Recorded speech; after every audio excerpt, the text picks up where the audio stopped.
ಉತ್ತರ ಕರ್ನಾಟಕದ 7 ಜಿಲ್ಲೆಗಳ ಜೀವನಾಡಿಯಾಗಿರ್ತಕ್ಕಂಥ ವಾಯು ಸಾರಿಗೆ ಸಂಸ್ಥೆಗೆ ಈವರೆಗೂ ಶಕ್ತಿ ಯೋಜನೆಯಡಿ ನೂರಾರು ಕೋಟಿ ಹಣ ಬಾಕಿ ಬರಬೇಕಾಗಿದೆ. ಇನ್ನು ಈ ಬಗ್ಗೆ ಮಾತನಾಡಲಿಕ್ಕೆ ಸಂಸ್ಥೆಯ MD ಆಗಿರ್ತಕ್ಕಂಥ ಪ್ರಿಯಾಂಕ ಅವರು ನಮ್ಮ ಜೊತೆಗಿದ್ದಾರೆ. ಅವ್ರನ್ನ ಮಾತಾಡ್ತೀನಿ.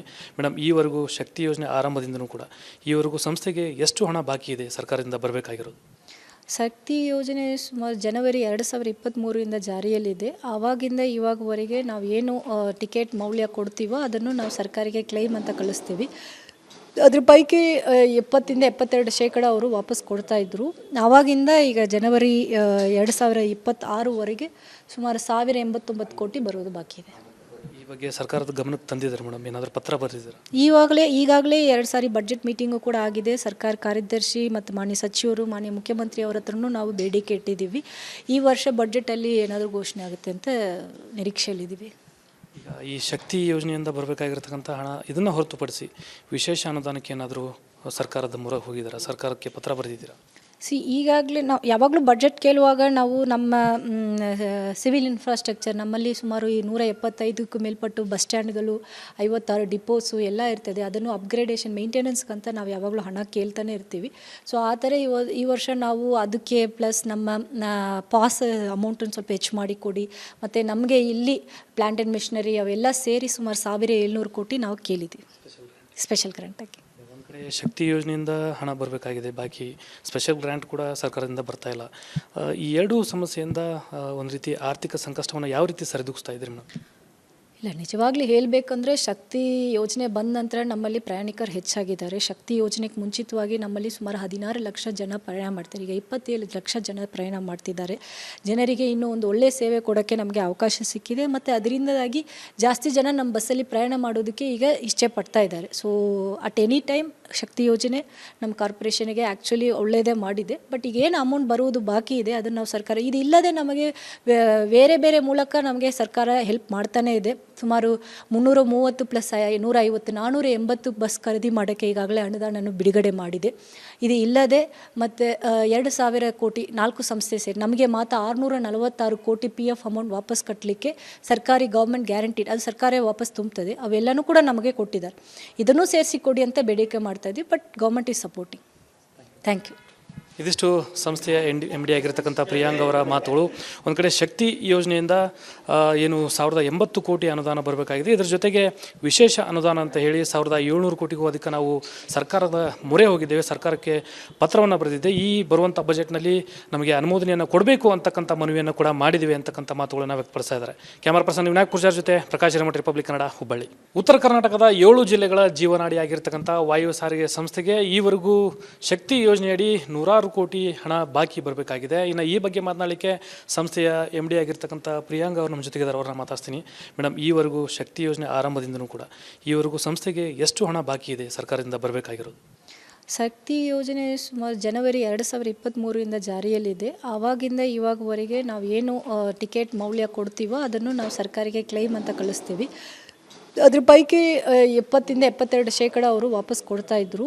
ಆವಾಗಿಂದ ಈಗ ಜನವರಿ 2026ವರೆಗೆ ಸುಮಾರು 1089 ಕೋಟಿ ಬರೋದು ಬಾಕಿ ಇದೆ. ಈ ಬಗ್ಗೆ ಸರ್ಕಾರದ ಗಮನಕ್ಕೆ ತಂದಿದ್ದಾರೆ ಮೇಡಮ್? ಏನಾದರೂ ಪತ್ರ ಬರೆದಿದ್ದಾರೆ? ಈಗಾಗಲೇ 2 ಸಾರಿ ಬಡ್ಜೆಟ್ ಮೀಟಿಂಗು ಕೂಡ ಆಗಿದೆ. ಸರ್ಕಾರ ಕಾರ್ಯದರ್ಶಿ ಮತ್ತು ಮಾನ್ಯ ಸಚಿವರು, ಮಾನ್ಯ ಮುಖ್ಯಮಂತ್ರಿ ಅವರ ಹತ್ರನೂ ನಾವು ಬೇಡಿಕೆ ಇಟ್ಟಿದ್ದೀವಿ. ಈ ವರ್ಷ ಬಡ್ಜೆಟಲ್ಲಿ ಏನಾದರೂ ಘೋಷಣೆ ಆಗುತ್ತೆ ಅಂತ ನಿರೀಕ್ಷೆಯಲ್ಲಿದ್ದೀವಿ. ಈಗ ಈ ಶಕ್ತಿ ಯೋಜನೆಯಿಂದ ಬರಬೇಕಾಗಿರ್ತಕ್ಕಂಥ ಹಣ ಇದನ್ನು ಹೊರತುಪಡಿಸಿ ವಿಶೇಷ ಅನುದಾನಕ್ಕೆ ಏನಾದರೂ ಸರ್ಕಾರದ ಮೊರೆ ಹೋಗಿದ್ದೀರಾ? ಸರ್ಕಾರಕ್ಕೆ ಪತ್ರ ಬರೆದಿದ್ದೀರಾ?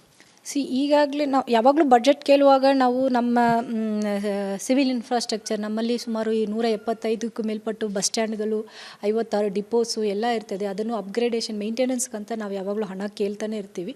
ಸೊ ಆ ಥರ ಈ ವರ್ಷ ನಾವು ಅದಕ್ಕೆ ಪ್ಲಸ್ ನಮ್ಮ ಪಾಸ್ ಅಮೌಂಟನ್ನು ಸ್ವಲ್ಪ ಹೆಚ್ಚು ಮಾಡಿ ಕೊಡಿ, ಮತ್ತು ನಮಗೆ ಇಲ್ಲಿ ಪ್ಲ್ಯಾಂಟ್ ಆ್ಯಂಡ್ ಮಿಷನರಿ ಅವೆಲ್ಲ ಸೇರಿ ಸುಮಾರು 1700 ಕೋಟಿ ನಾವು ಕೇಳಿದ್ದೀವಿ ಸ್ಪೆಷಲ್ ಗ್ರಾಂಟಾಗಿ. ಶಕ್ತಿ ಯೋಜನೆಯಿಂದ ಹಣ ಬರಬೇಕಾಗಿದೆ ಬಾಕಿ, ಸ್ಪೆಷಲ್ ಗ್ರಾಂಟ್ ಕೂಡ ಸರ್ಕಾರದಿಂದ ಬರ್ತಾ ಇಲ್ಲ.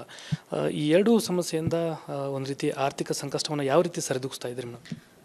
ಇಲ್ಲ, ನಿಜವಾಗ್ಲೂ ಹೇಳಬೇಕಂದ್ರೆ ಶಕ್ತಿ ಯೋಜನೆ ಬಂದ ನಂತರ ನಮ್ಮಲ್ಲಿ ಪ್ರಯಾಣಿಕರು ಹೆಚ್ಚಾಗಿದ್ದಾರೆ. ಶಕ್ತಿ ಯೋಜನೆಗೆ ಮುಂಚಿತವಾಗಿ ನಮ್ಮಲ್ಲಿ ಸುಮಾರು 16 ಲಕ್ಷ ಜನ ಪ್ರಯಾಣ ಮಾಡ್ತಾರೆ. ಈಗ 27 ಲಕ್ಷ ಜನ ಪ್ರಯಾಣ ಮಾಡ್ತಿದ್ದಾರೆ.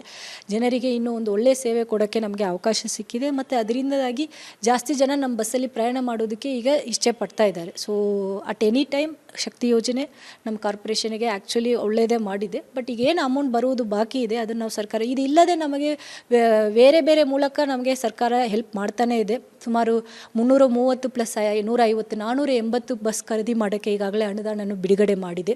ಇದು ಇಲ್ಲದೆ ಮತ್ತು 2,000 ಕೋಟಿ 4 ಸಂಸ್ಥೆ ಸೇರಿ ನಮಗೆ ಮಾತ್ರ 646 ಕೋಟಿ PF ಅಮೌಂಟ್ ವಾಪಸ್ ಕಟ್ಟಲಿಕ್ಕೆ ಸರ್ಕಾರಿ ಗೌರ್ಮೆಂಟ್ ಗ್ಯಾರಂಟಿ ಅದು ಸರ್ಕಾರ ವಾಪಸ್ ತುಂಬುತ್ತದೆ ಅವೆಲ್ಲನೂ ಕೂಡ ನಮಗೆ ಕೊಟ್ಟಿದ್ದಾರೆ. ಇದನ್ನು ಸೇರಿಸಿ ಕೊಡಿ ಅಂತ ಬೇಡಿಕೆ ಮಾಡ್ತಾ ಇದ್ವಿ. But government is supporting. Thank you. ಇದಿಷ್ಟು ಸಂಸ್ಥೆಯ MD ಆಗಿರ್ತಕ್ಕಂಥ ಪ್ರಿಯಾಂಕ್ ಅವರ ಮಾತುಗಳು. ಒಂದು ಕಡೆ ಶಕ್ತಿ ಯೋಜನೆಯಿಂದ ಏನು 1080 ಕೋಟಿ ಅನುದಾನ ಬರಬೇಕಾಗಿದೆ. ಇದರ ಜೊತೆಗೆ ವಿಶೇಷ ಅನುದಾನ ಅಂತ ಹೇಳಿ 1700 ಕೋಟಿಗೂ ಅಧಿಕ ನಾವು ಸರ್ಕಾರದ ಮೊರೆ ಹೋಗಿದ್ದೇವೆ, ಸರ್ಕಾರಕ್ಕೆ ಪತ್ರವನ್ನು ಬರೆದಿದ್ದೆ. ಈ ಬರುವಂಥ ಬಜೆಟ್ನಲ್ಲಿ ನಮಗೆ ಅನುಮೋದನೆಯನ್ನು ಕೊಡಬೇಕು ಅಂತಕ್ಕಂಥ ಮನವಿಯನ್ನು ಕೂಡ ಮಾಡಿದ್ದೀವಿ ಅಂತಕ್ಕಂಥ ಮಾತುಗಳನ್ನು ವ್ಯಕ್ತಪಡಿಸ್ತಾ ಇದ್ದಾರೆ. ಕ್ಯಾಮರಾ ಪರ್ಸನ್ ವಿನಾಯಕ್ ಪೂಜಾರ್ ಜೊತೆ ಪ್ರಕಾಶ್ ಹಿರೇಮಠ, ರಿಪಬ್ಲಿಕ್ ಕನ್ನಡ, ಹುಬ್ಬಳ್ಳಿ.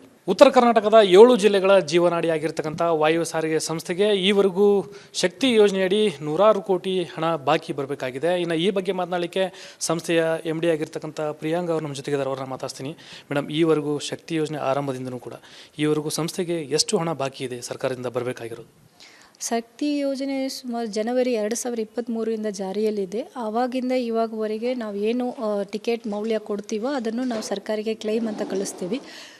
ಅದ್ರ ಪೈಕಿ 70-72% ಅವರು ವಾಪಸ್ ಕೊಡ್ತಾಯಿದ್ರು. ಆವಾಗಿಂದ ಈಗ ಜನವರಿ 2026ವರೆಗೆ ಸುಮಾರು 1089 ಕೋಟಿ ಬರೋದು ಬಾಕಿ ಇದೆ. ಈ ಬಗ್ಗೆ ಸರ್ಕಾರದ ಗಮನಕ್ಕೆ ತಂದಿದ್ದಾರೆ ಮೇಡಮ್? ಏನಾದರೂ ಪತ್ರ ಬರೆದಿದ್ದಾರೆ? ಈಗಾಗಲೇ 2 ಸಾರಿ ಬಡ್ಜೆಟ್ ಮೀಟಿಂಗು ಕೂಡ ಆಗಿದೆ. ಸರ್ಕಾರ ಕಾರ್ಯದರ್ಶಿ ಮತ್ತು ಮಾನ್ಯ ಸಚಿವರು, ಮಾನ್ಯ ಮುಖ್ಯಮಂತ್ರಿ ಅವರ ಹತ್ರನೂ ನಾವು ಬೇಡಿಕೆ ಇಟ್ಟಿದ್ದೀವಿ. ಈ ವರ್ಷ ಬಡ್ಜೆಟಲ್ಲಿ ಏನಾದರೂ ಘೋಷಣೆ ಆಗುತ್ತೆ ಅಂತ ನಿರೀಕ್ಷೆಯಲ್ಲಿದ್ದೀವಿ. ಈಗ ಈ ಶಕ್ತಿ ಯೋಜನೆಯಿಂದ ಬರಬೇಕಾಗಿರ್ತಕ್ಕಂಥ ಹಣ ಇದನ್ನು ಹೊರತುಪಡಿಸಿ ವಿಶೇಷ ಅನುದಾನಕ್ಕೆ ಏನಾದರೂ ಸರ್ಕಾರದ ಮೊರೆ ಹೋಗಿದ್ದೀರಾ? ಸರ್ಕಾರಕ್ಕೆ ಪತ್ರ ಬರೆದಿದ್ದೀರಾ?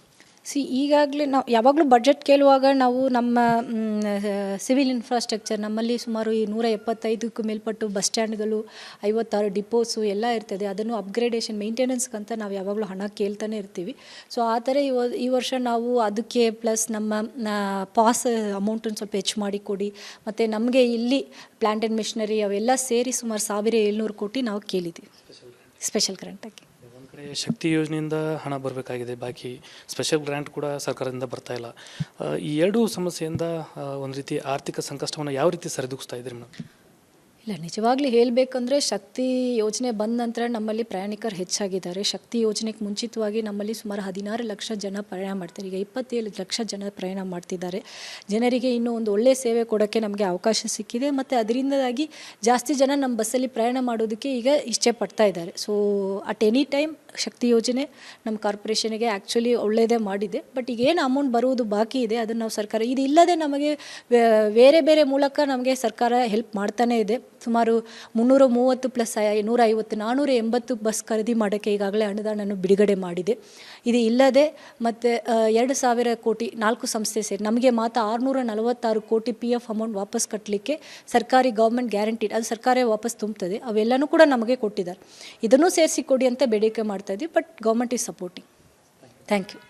ಇದಿಷ್ಟು ಸಂಸ್ಥೆಯ MD ಆಗಿರ್ತಕ್ಕಂಥ ಪ್ರಿಯಾಂಕ್ ಅವರ ಮಾತುಗಳು.